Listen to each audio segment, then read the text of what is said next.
बरहा बरिस के लालनवा तो पापा कही बोलावले हो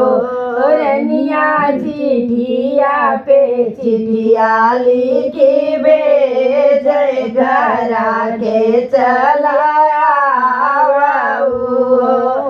रनिया चिठिया पे चिठिया लिखी भेजे घरा के चलाया तुई मोरी रनिया से रनिया तुमने मोरी रनिया हो रनिया बड़े रे साहब कनो करवा छुटिया नाही पाइल हो रनिया बड़े रे साहब कनो करवा छुटिया नाही पाइल हो तुई मोरे पियावा से पियावा लालनवा के पापा लालनवा के पापा हो लिया बरहा बरिस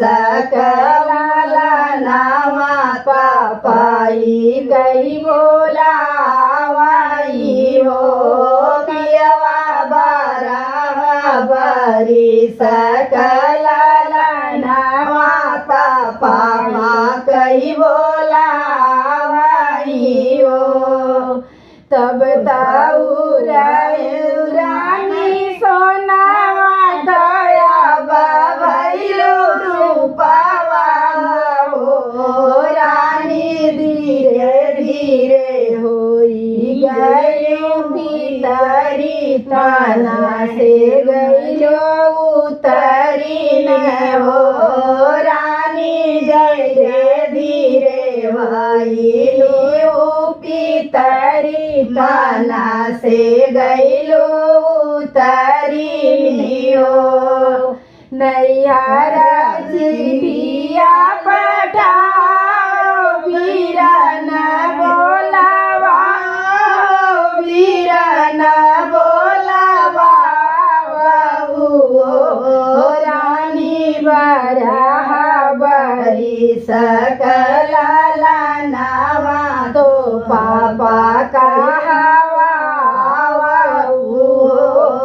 रानी बरहा बरिस लालनवा तो पापा कहावा समझाऊ ये पिया समझाऊ जौने दिन गवन आए हो राजा पकर